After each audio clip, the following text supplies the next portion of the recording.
there, unemployed acting podcast audience. As you may have noticed by the title of this particular episode, I am not speaking with an actor this week. I am speaking with Glenn Kaufman, who is a sound designer and editor. The reason for that is I've decided to make a bit of a change to the format of the show and talk to basically other people that are in the credits of films, television, or stage.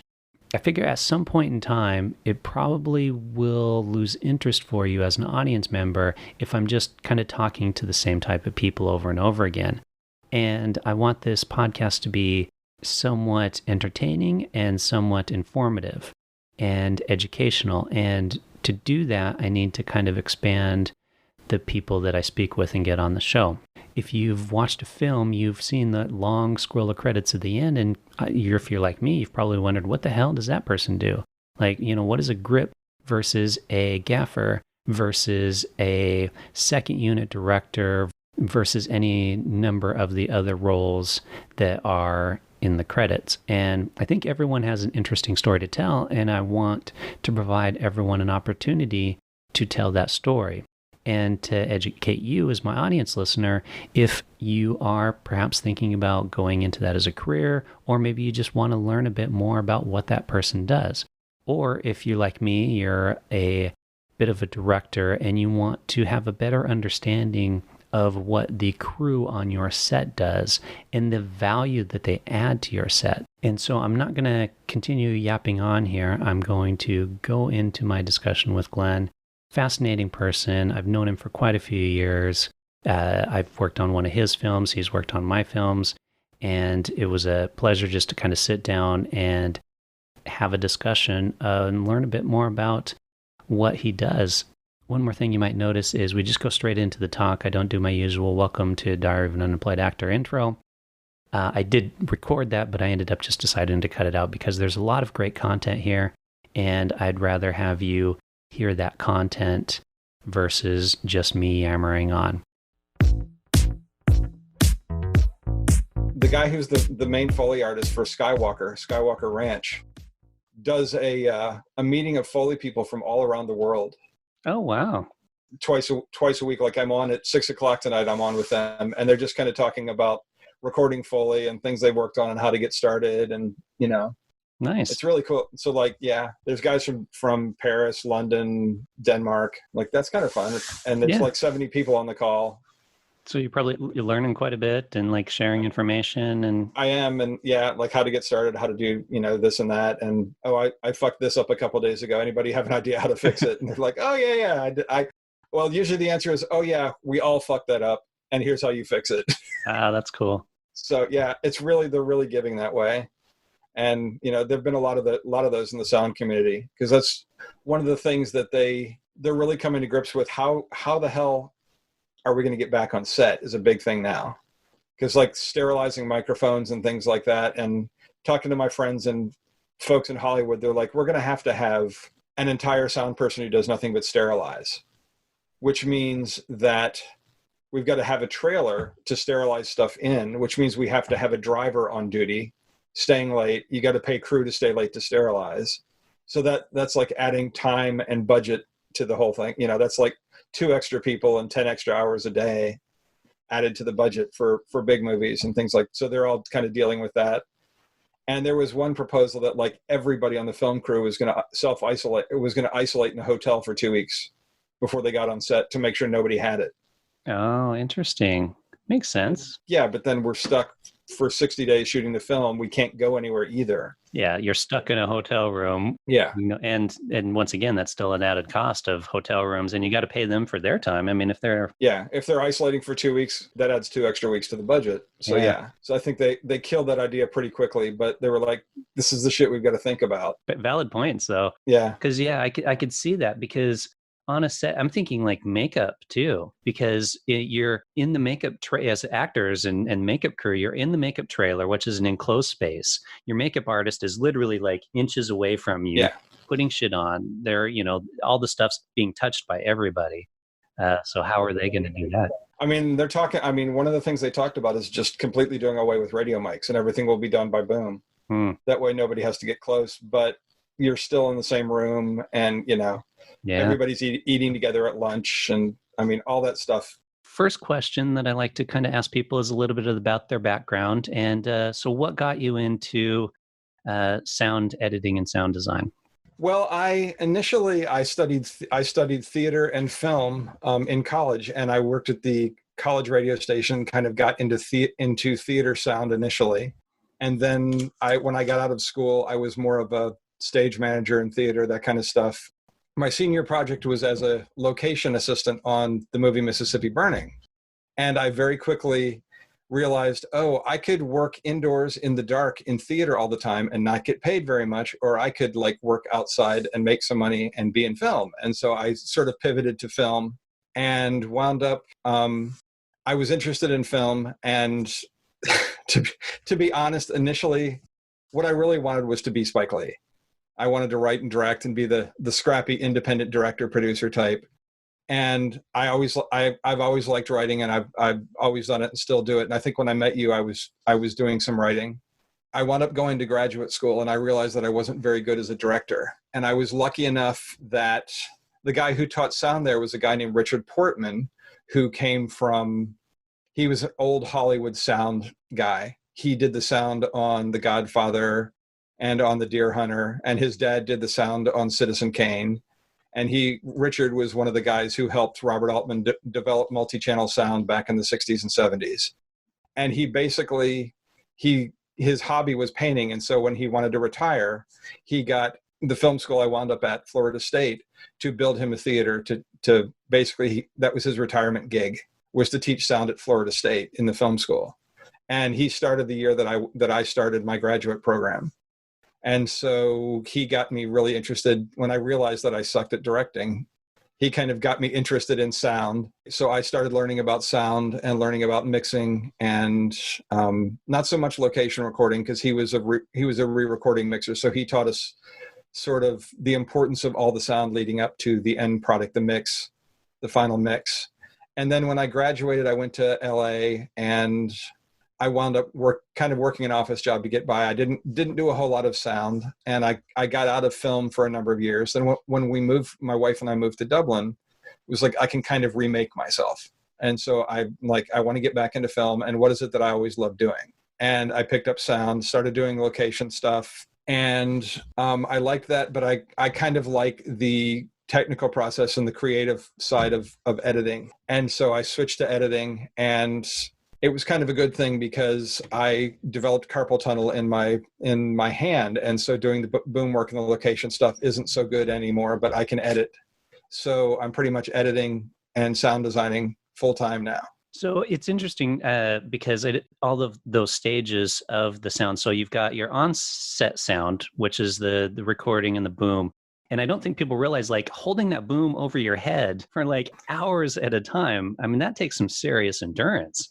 And it's not just holding the boom, but you have to be able to hold it in the right place. And the really good boom operators, they have the script memorized as well or better than the actors, because they need to be able to move with the actors, and they need to know, okay, the actor's going to move here, because you have to keep the microphone based on the type of microphone you're using. You have to keep it in a certain position so you're in the sweet spot, capturing the sound. And the sound has to be consistent from shot to shot. So you have to have it in the same place all the time. That's one of the things that you only notice sound when it's bad. And one of the things that you notice is if it changes, all of a sudden the background sound will change, or the position of the mic will change, and your ear immediately picks up on it. Mm-hmm. So the boom guys and girls have to keep it in the same place. They have to be able to move with the actors when they move and not make any noise, and they have to do it for hours at a time. I kind of know the answer to this, but I'm curious because I know it's really generally advised to keep the boom mic coming from above the actor versus below the actor. I see on especially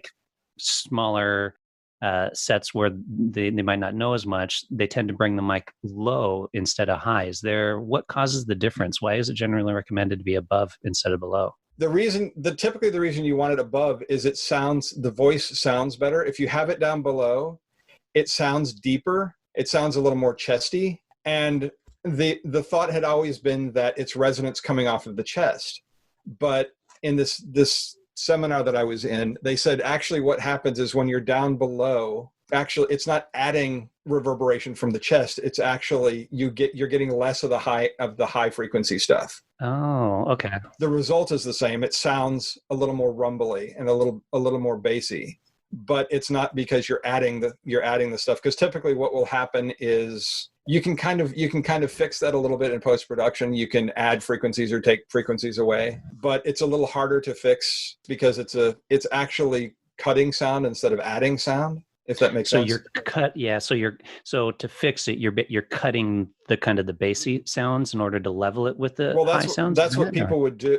People would normally, to fix it when they go into post, they would say, oh, the chest is adding low frequencies, so I'll cut low frequencies, which kind of works. But what you actually need to do is add in high frequencies, because the mic is not catching all of the high frequencies. So you want to boost the ones that are there.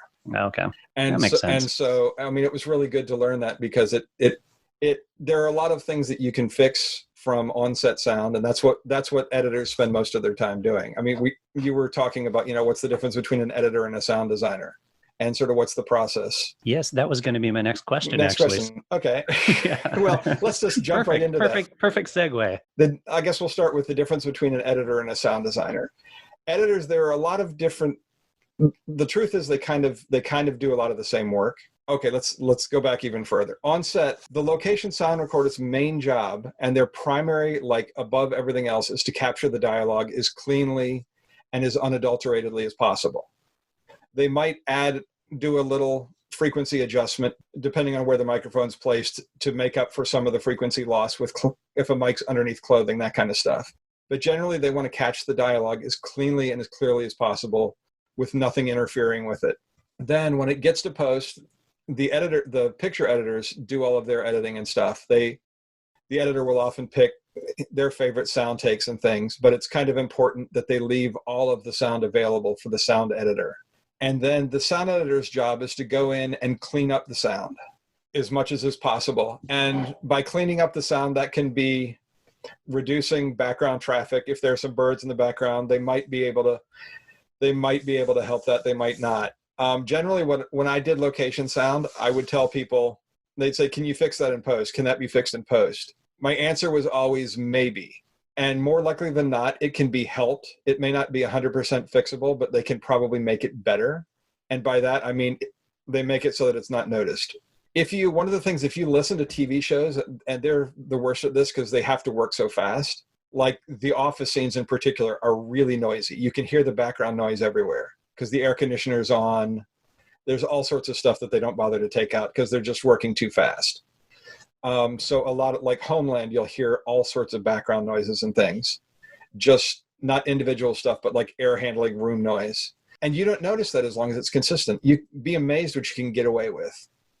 So it's only when something kind of jumps out at you. So that's what the editor's job is he or she will go in and clean up as much of the birds and the lawnmower and that kind of stuff. But what they're really trying to do, and this is primarily the dialogue editor.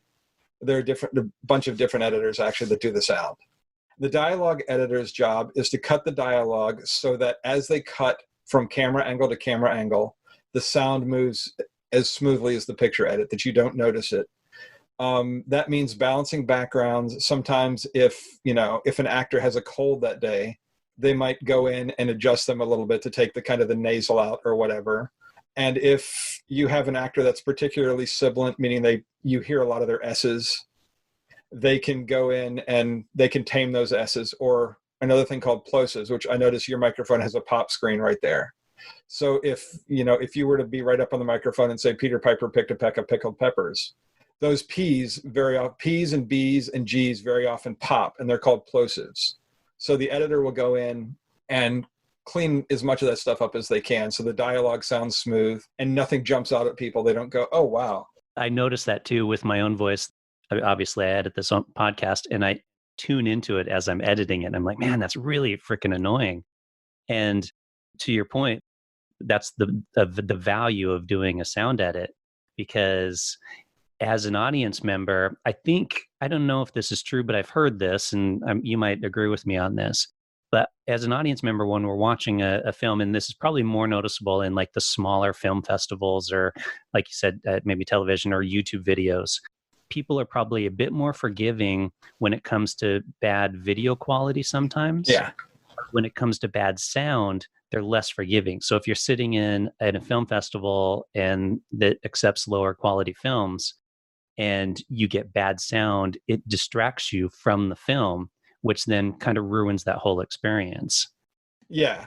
And I mean, the problem is, and you probably know this from editing the podcast, once you start to hear that stuff, you can't unhear it. You start hearing it everywhere. And there's a famous dialogue editor named John Purcell who's kind of written the book on it. And he says that sound is really subliminal. And even as you're going through and taking little clicks and pops out of things, you're like, oh, that's just a half a frame, but it's enough for the mind to stop for a half a second. And if you've got, easily 800 or 1,000 of those in the course of a 2-hour movie, it's exhausting for the listener, and they don't even realize that they're being exhausted. Like, all of those half framed things make the mind stop for just a second and takes them out of the movie. So going through and cleaning that stuff up is actually really important over the length of the production. People may not actively hear it, but their mind is hearing it, and their mind is like having to stop and start just sort of really briefly, but it happens, and it changes the experience for them. So that's a lot of what they do. That's what dialogue editors mainly focus on. And then there are people who do just the effects, just the backgrounds. They edit those so that they blend smoothly from scene to scene. And they will work with the supervising sound editor who sort of coordinates everything. And he might say, oh, don't put that in because the dialogue guy is doing this and that's going to affect it. Or the music's going to be really loud there, so we don't need a sound effect there. We need sound effects leading up to, the big horn blast or whatever in the music. And then we don't need anything until after that. So they sort of, the supervising sound editor coordinates everything amongst the different editors. And there will be a guy just editing the Foley. And what's the Foley to our audience? Okay. This is kind of a bug. That's a technical term there. This is kind of a bugaboo for me, but because a lot of people think that Foley is just any effect in the film. But what Foley is actually, there was a guy back in the early film days. They used to use a sound library kind of thing to put all the sound effects in the film that didn't get recorded or that weren't recorded properly when they shot the film. Then a guy named Jack Foley, who was an old vaudeville guy, came along, and he was like, this is a really slow and painful process. Why don't I just perform all the footsteps live to picture? So they set him up in a studio and they ran the film, and he sat there with a microphone and he walked all the footsteps. And they're like, well, hell, this is really fast and really efficient. And that became like the basis of why we call it Foley. It's Jack Foley. And so now what they do is, generally for every film, they will go through and they do a footstep pass and a clothing pass. And then they might do, for larger effects like doors and trash cans and phones and things, a person called a Foley artist actually performs in sync to picture with a number of microphones on them, different perspectives like wide, close, so that the Foley editor can then pick. But they will perform all the clothing rustles. So if you hear a shirt move or somebody has a leather bag, they'll have a leather bag or something that will simulate that sound. They do all the water, like splashes in water if somebody falls in or they're fishing or whatever. They do all that stuff. And they'll have little pits of different stones and things to walk on if they're on a gravel path. And that it's important for a couple of reasons. They use that underneath they may use that with other effects, library effects and things, to add to a sound. It also, because it's done sort of emotively, it's a form of acting. It actually has more presence and is a little more alive than just library effects. So they use it for that, but they also, when you deliver a feature film, you have to deliver what's called an M&E, a music and effects mix, which basically means they go through and they take all the dialogue out. You're required by your distributors who you sell it to deliver an M&E mix. And the reason they do that is so that if they're going to sell a film that was made in America or in the UK, if they're going to sell it in Japan, they need to put Japanese dialogue in. So they want something that has just the music and just the effects. So they can just basically just slap the dialogue and ADR in.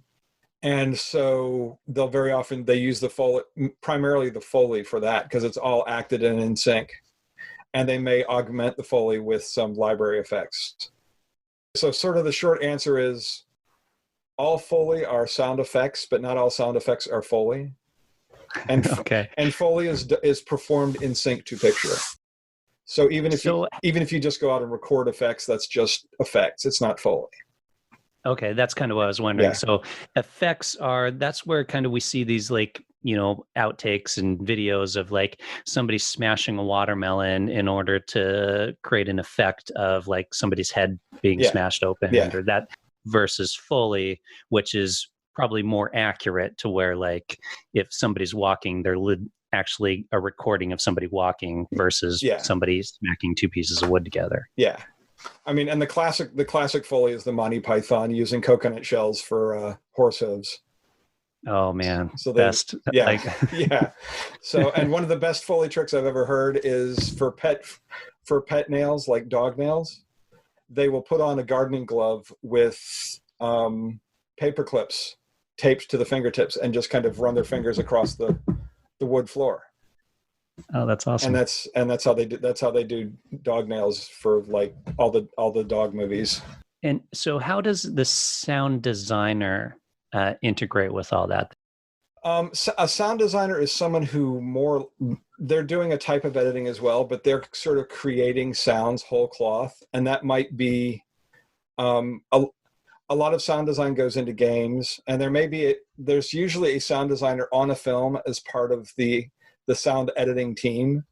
And a lot of times what they'll do is if it's a science fiction thing and they need to invent the sound of the laser guns or the spaceship or whatever, they will, using various sound effects and recording things and altering it, through synthesizers and various things, they will create sounds, and very often they will create a whole palette of sounds. So if it's a space movie and you need to have 3 spaceships, they will not just create an engine noise for the spaceship. You have to create it starting up. You have to have doors for the opening and closing for the spaceship. You have to have the sound of them flicking switches. You have to have the sounds of them sitting in seats. You have to have the sounds of the engines coming up and that kind of stuff. And like in Star Wars, when they go into hyperspace and everything kind of stretches out, you have that sound that does that as well. A sound designer created that probably from something they recorded and then took in, and they pitch shifted it and time shifted it. And like the classic is a guy named Ben Burt on Star Wars. I forget if it's the blasters or the lightsabers. No, it's the blasters from Star Wars. He was out hiking with his kids in California, and they happened to pass one of those big power line towers that had a metal guy wire coming off of it. And they had stopped and were resting or something, and he accidentally hit it with something metal, and it went, and he kind of had an oh shit moment. And he came back a few days later with a recorder and a big metal wrench, and basically just recorded him beating on a guy wire, doing various zuzzes up and down the wire. And then he took that into the studio and designed the blaster effect by slowing it up and pitch shifting it and that kind of stuff. So designers they're editing as well, but they're sort of creating sounds whole cloth. Makes sense. Okay. So tell me about your process a little bit. So you've gotten the files from the on-set files. The filming's done. The editor does their edit, and then you get all kind of like the sound files. Is there kind of a certain order, like maybe editing this versus this, or?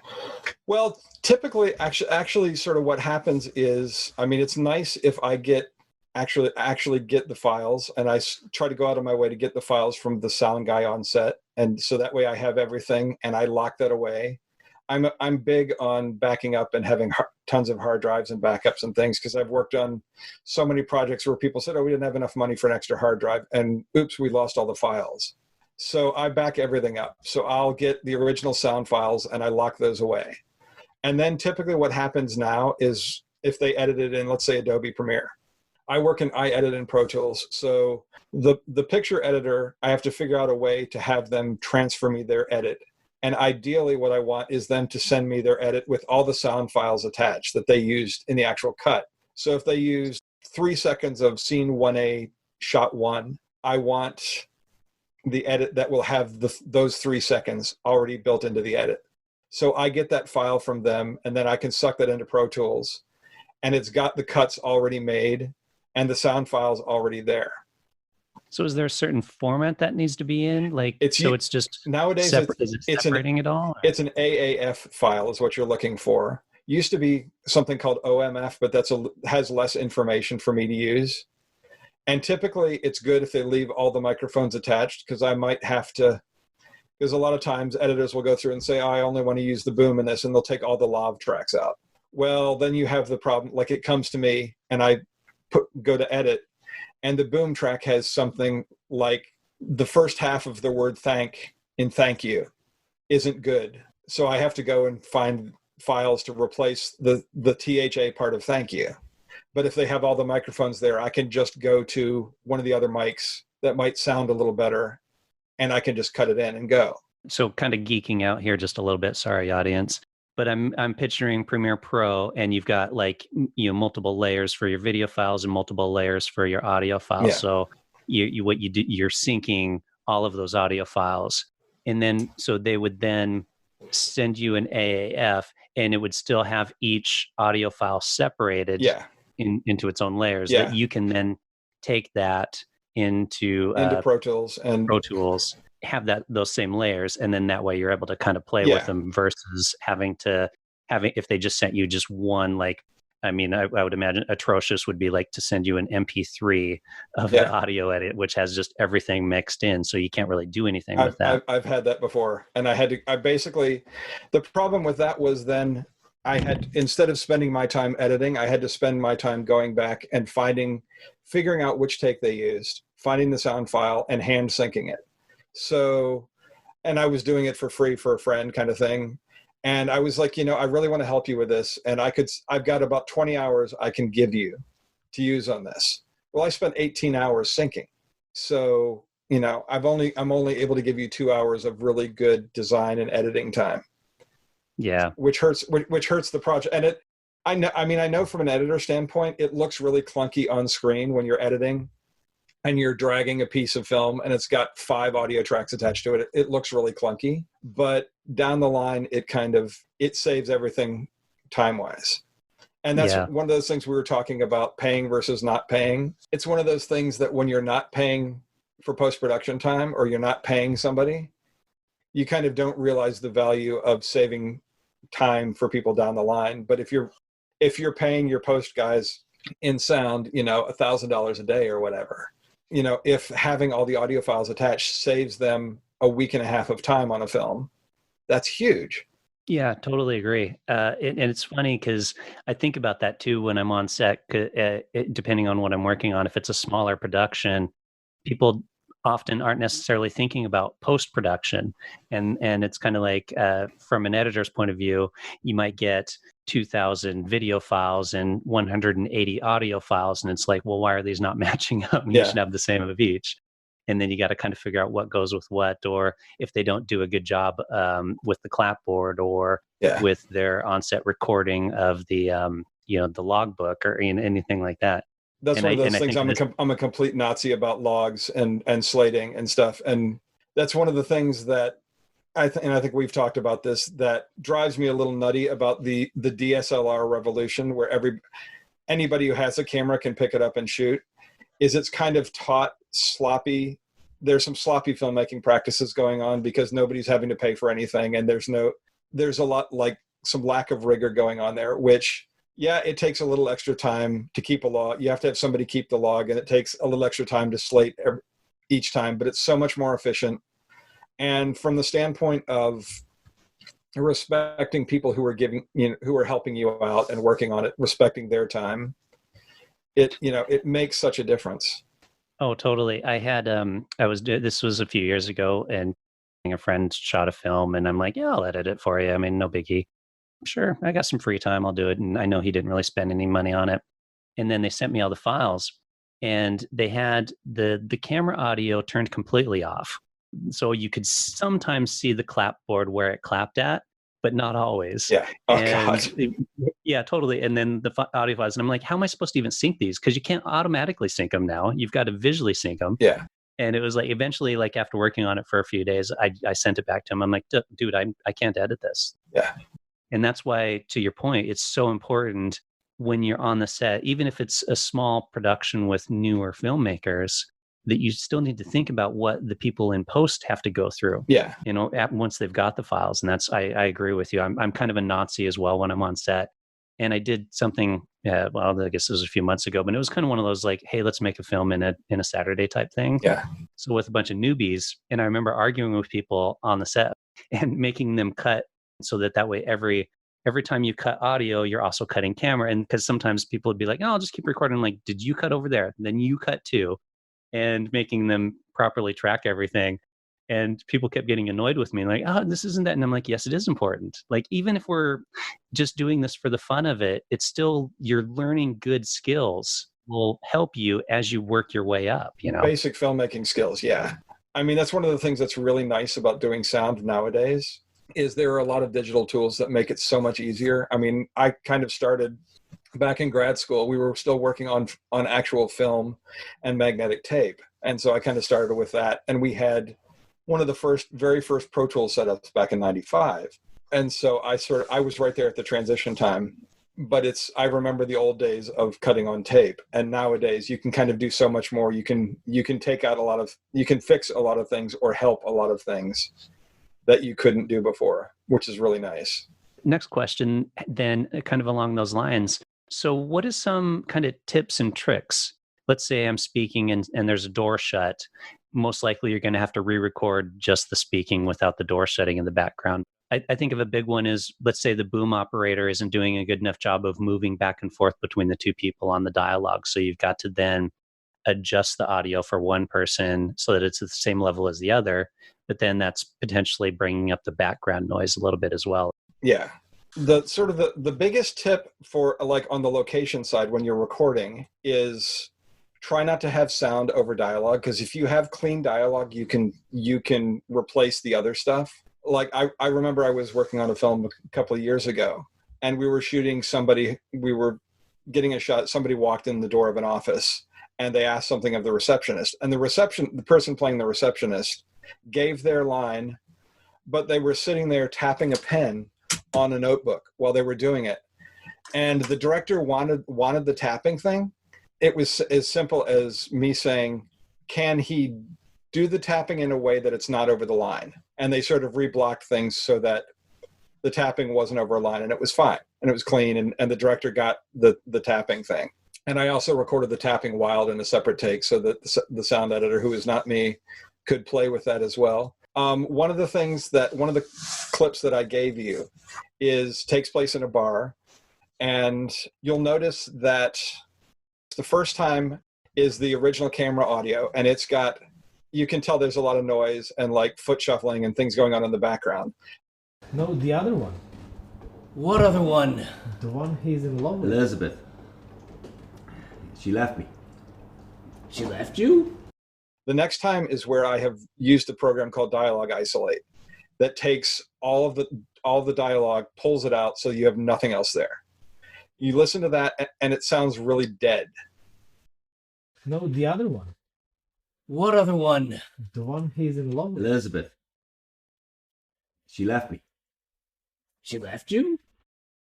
So then number 3 in that is just the isolated dialogue with just this. I put the same background noise in on a separate layer, so it sounds a little more full. No, the other one. What other one? The one he's in love with. Elizabeth. She left me. She left you? But it still sounds kind of dead. So the 4th one, I put a little reverb in, so that gives it more of the room. No, the other one. What other one? The one he's in love with. Elizabeth. She left me. She left you? And the 5th one is reverb, background noise, and like pub ambience. So you hear plates and you hear people talking. No, the other one. What other one? The one he's in love with. Elizabeth. She left me. She left you? That one's getting better. It would still need some work, but hopefully that will give your listeners a sense of the different levels. You sort of clean out all the noise and then you build the space. Makes sense. So you're basically kind of removing the stuff so that way you can control where it is and the levels of it and how it sounds. That makes sense. Yeah. And typically you want to be able to put the different levels on separate tracks. That way you can and very often when you're editing dialogue, they do what's called checkerboarding. If you've got a scene with two actors, they'll put Mary on track 1 and Bob on track 2. And as you cut back and forth between them, it looks like a checkerboard because the dialogue here, dialogue there, and you have these open spaces. But what that means is if Mary needs a little high-end frequency added to hers, you can add it to just that track with Mary. If Bob needs to have some bass taken out, like maybe the microphone was facing the refrigerator and you didn't turn it off, you can very often take the low frequency out and get rid of the refrigerator hum. So, but Mary doesn't need that. She actually needs to have all the bass in her track because her voice is kind of high. So you don't want to take it out of her. So, but if you have them on separate tracks, you can treat the different pieces of dialogue individually. So as much as you can, you try to separate out the different layers of dialogue and effects so you can process each one. Like if they're putting a glass down on the table, the glass may need some reverb to make it sound like it's hitting the table in a room, as opposed to, or if you recorded it as foley, it might not sound like the room where you recorded the dialogue. So you need to change it a little bit to make it sound like it's in the room where the scene takes place. There's sort of 3 parts to sound off. They refer to the 3 Ps, which is placement, performance, and perspective. So the placement of the objects would be placement, like placement of the mic is sort of how you're picking it up. Performance is the actor's performance. Mm-hmm. And then perspective is kind of what room you're in. Okay. Perspective or place. And so you always, I mean, the story you're telling is not just that Mary and Bob are having a conversation. It's they're having a conversation in this room, having a heated conversation in your house is a very different story than having a heated conversation in a restaurant. There's an extra layer of tension there. So you're kind of telling the story with sound. From a sound perspective, you want to add to the story and enhance the story as much as you can. And if that means making the sound, the rest of the background sound of the restaurant go away a little bit so that him saying, "I never loved you," is more intense. You're more focused on it, that kind of thing. You can then, if it's on a different track, you can then bring down the restaurant ambience and it helps to isolate them and tells that story a little better. Yeah, nice. And do it in a way that the audience doesn't realize that's what's happening. Yeah. I mean, you're talking about changes of like a few dB here and there. Yeah. Sometimes you also, the guy at the very end of the chain is called the re-recording mixer, who is responsible for making sure that you hear everything you want to hear. And so, for example, there's a project I'm working on right now. It's an animated film, and the music is fairly loud, and it kind of needs to be, but we want to hear some sound effects.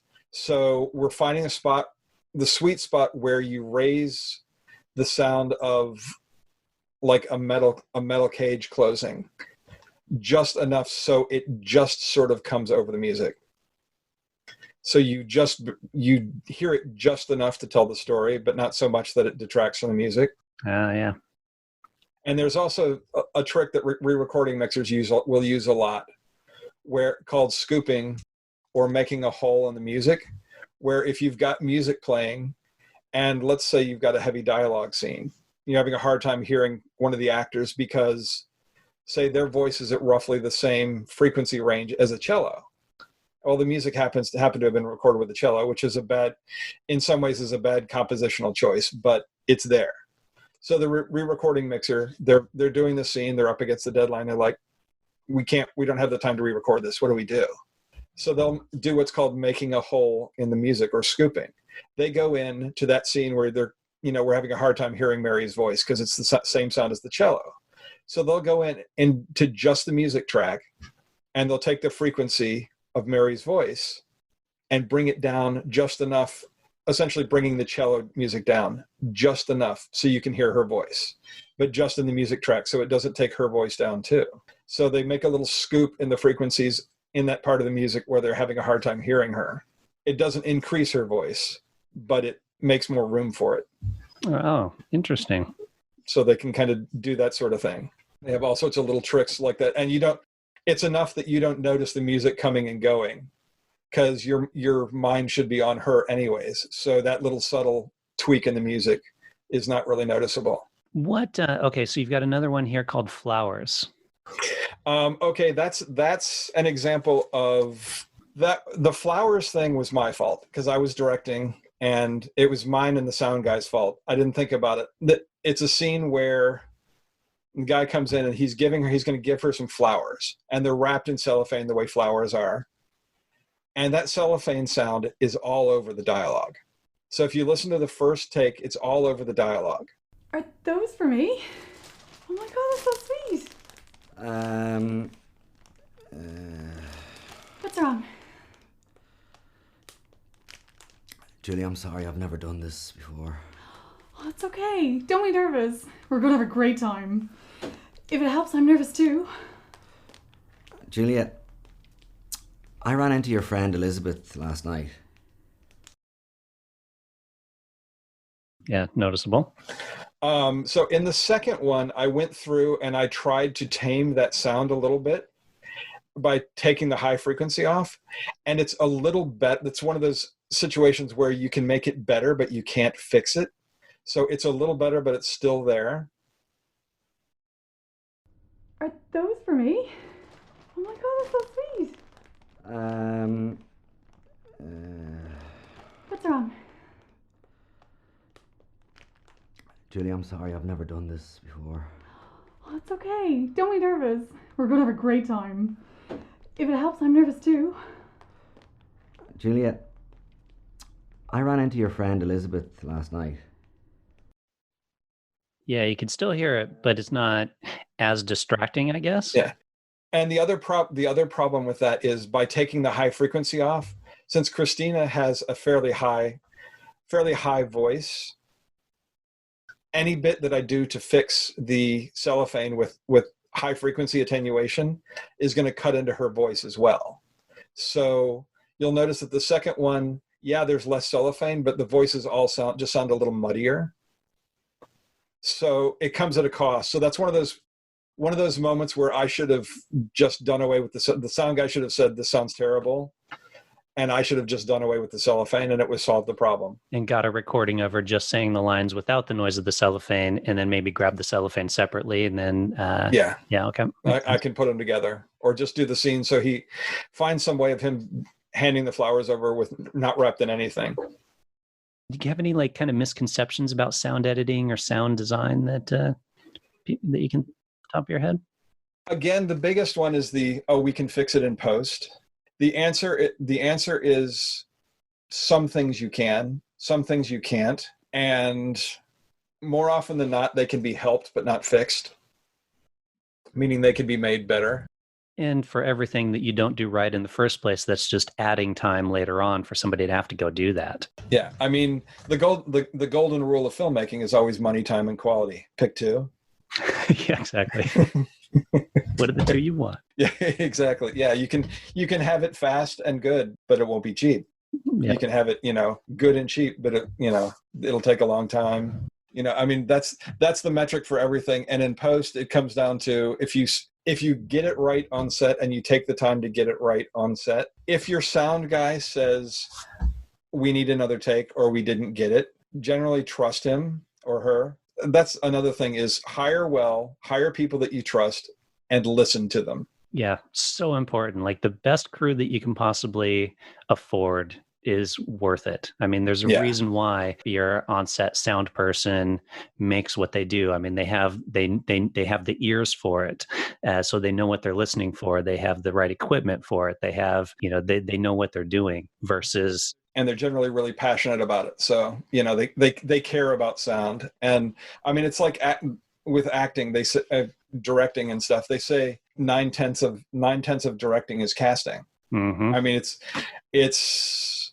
from a producing standpoint, 9/10 of producing is hiring well. Yeah. No, it's totally true too. And people sometimes they're like, oh, well, this person has the right equipment and they said they'll do it for super cheap or free just to get the experience. And it's like, great, but keep in mind you're getting what you're paid for. Yeah. My brother-in-law, Phil, can hold the boom. Mm-hmm. It's like, yeah, okay, great. Totally. Yeah. So if somebody on that line, I guess, questioning, then if somebody wanted to get into this line of work, kind of what's the process like if they wanted to become a sound editor? That's an interesting question because I came at it from sort of a roundabout way. I studied somewhat in school and then in grad school, as we talked about. And then I got out of it for a while. And when I came back to it, because I left in the 90s when Pro Tools was just starting and digital editing was just starting. And I worked very briefly for a post house in Los Angeles as a librarian. They were putting their sound effects together. It was the place that did all the Fast and Furious movies. So I spent all day listening to different cars. And seriously, it was like 1984 Ford Focus. Drives by at 5 miles an hour, drives by at 10 miles an hour, drives by at 15 miles an hour from 5 to 50. So you're just cataloging all that. Basically, the guys who owned the studio were preparing to retire, so they were looking to sell their sound effects library, and it was all on DAT tape, so they were looking for people to do the metadata. So I was the metadata guy, and so that was the one time that I got to work at a sound studio, and it only lasted about 6 weeks before they ran out of money, and they sold the library without having to do the metadata, so they got lucky. And then I got out of sound. I went into another career for a while, and came back in 2016. There were a lot of cheap sound editing stuff online, and there were ways to sort of learn it and do it. And I was able to just sort of pick up and start doing it, which for people right now who are interested in getting into sound editing, the answer is there are a fair number of places online that you can take classes and learn Pro Tools, or there's a free program called Audacity, which will teach you the rudiments of cutting and editing and stuff like that. For not much more, you can get a program called Reaper, which is significantly better at editing and stuff. And I've actually cut a few films using Reaper, and some people use it for game audio sound design all the time. So you can kind of self-teach and learn a lot just by saying, hey, I'm going to go and record some stuff and figure out how to edit, teach myself the rudiments of editing. But then the harder part is the learning to tell story with sound. And it really helps to go and get on as an assistant somewhere at a studio that's doing that kind of stuff and learn how to edit to tell story. It's one of those things that it's a little tougher to get started with the apprentice thing if you're old. I mean, I basically started doing this in my mid-40s. Where most of the apprentices come right out of school. They will have gone to film school and they'll go and get an internship at a sound studio in their 20s. Yeah, and they don't have a mortgage, rent, high rents, those sorts of things. Yeah, that a person in the 40s would have. Yeah. So basically, I would say go get yourself something to record with. You can even start with your iPhone, but look to buy a decent microphone not too long after. Start recording things and start practicing just learning how to cut and edit with Reaper or Audacity. And Pro Tools is nice, but it's expensive and you don't really need it initially. The main advantage of Pro Tools is that it helps multiple editors work together. It shares files really, really easily, but you don't need it to get started to learn how to edit and to learn how to design sounds. You can do that with Audacity and Reaper for free or cheap. And just record some stuff and start practicing, and start, more than anything else, start listening to the world around you. Realize that every space has a different sound. If you just stop and listen to your room, you can hear the computer. You might be able to hear the lights. You can hear some traffic. You can hear some birds outside. You can hear some footsteps. Every room has a different sound. And when you go outside, listen to the different layers of sound, near, far, and start to listen, and then record and edit, and try to get on, find a mentor, someone who will help you, who doesn't mind you asking lots of questions. Yeah, that's good. I mean, for me, I don't mind working for less money on a project, but for me, the gold standard is I want to be improving on every project. So I want something that's a new challenge, maybe working with new gear, maybe working in a location that I've never worked in before, or like now I'm working on something that's animated and I've never really done that before. So I'm learning to edit animation and sound design for animation, which is a different thing. So I'm always looking to get better. I'm not one of these people who feels like making lots of films, volume's not important to me. It's quality of the project, and am I learning stuff? Am I getting better? Is this going to challenge me in some way? That's sort of like, for me, that's where I want to go and what I want to do. That is my sort of my guiding star. I think that is a perfect place to end it on with that good piece of advice. If people want to track you down, if they're looking to hire themselves a sound editor or designer, how would they get in touch with you, Glenn? I'm at www.dublinsound.com, or mail@glennkaufman.com is my email, and it's Glenn with 2 N's and Kaufmann. Perfect. And I'll throw the links into the show notes, of course, so people can just click on that if they need to. Or thanks for having me on, Milo. Appreciate it. Dude, that was a fascinating discussion. That went much longer than I thought it would. But it's kind of what we were just saying. Like, it's interesting to learn stuff that you don't know. And since I don't really do sound or anything, but I still, from a directorial point of view, like, I always want to learn what everybody else is doing. Yeah, I think it helps me out and stuff. And so, yeah, that was informative stuff. Good. I think so. I don't know. Hopefully the people listening will be like, this is boring. Wait a minute, it's an acting show. What is he doing with sound people? Well, that's it. All right, Glenn, we've been chatting long enough here. I'm going to grab some food. So. All right. Take care, Milo. All right. Bye.